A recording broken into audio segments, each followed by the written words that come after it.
Tel Aviv জুড়ে siren আর ক্ষেপণাস্ত্র বিস্ফোরণের বিকট শব্দ, ধোঁয়ায় ছেয়ে গেছে ইসরায়েলের রাতের আকাশ।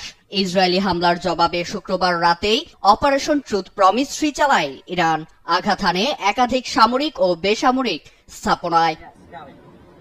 মধ্যরাত থেকে শনিবার ভোর পর্যন্ত অন্তত 3 দফায় ইসরায়েলের কেন্দ্রীয় শহর তেল আবিব, জেরুজালেমের রামাল্লায় ব্যাপক হামলা চালায় ইরান। দফায় দফায় তেহরান থেকে 150 থেকে 200 ব্যালিস্টিক ক্ষেপণাস্ত্র সহ ড্রোন ছোড়া হয় বলে জানায় ইসরায়েলের প্রতিরক্ষা বাহিনী।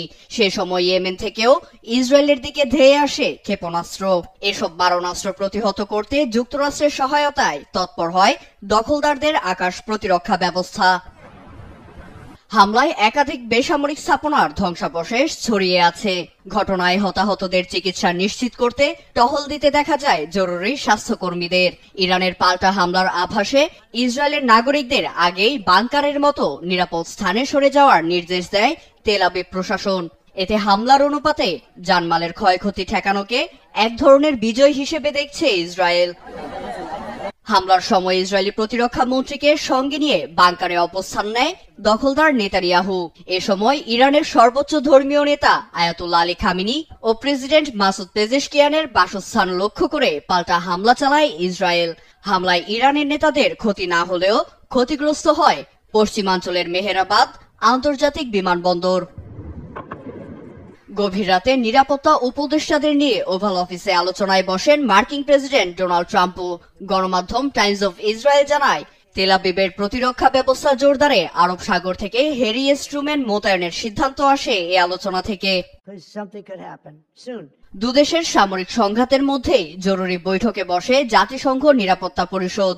ইসরায়েল রাষ্ট্রীয় সন্ত্রাসবাদকে প্রতিফলিত করে, যা আন্তর্জাতিক আইনের গুরুতর লঙ্ঘন বলে অভিযোগ তোলেন ইরানের দূত আমির সায়েদ ইরাভানি।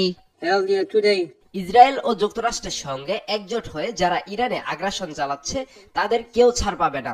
ইসরায়েলকে সমর্থন দেয়া, অপরাধকে উস্কে দিয়ে মানবতা বিরোধী কাজ করা ও আন্তর্জাতিক শান্তি ভঙ্গ করার শামিল।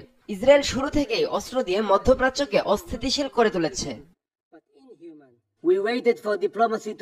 আমরা কোনোমতেই চাই না একটি বিধ্বংসী রেজিমের হাতে পারমাণবিক অস্ত্র তুলে দিতে। ইরান পরমাণু অস্ত্রের দ্বারপ্রান্তে ছিল, তাই আমরা নাতাঞ্জ পারমাণবিক স্থাপনায় হামলা চালিয়েছি। কূটনৈতিক পথে হেঁটেও ফায়দা হয়নি বলে মন্তব্য করেন ইসরায়েলি দূত ডেনি ডানন।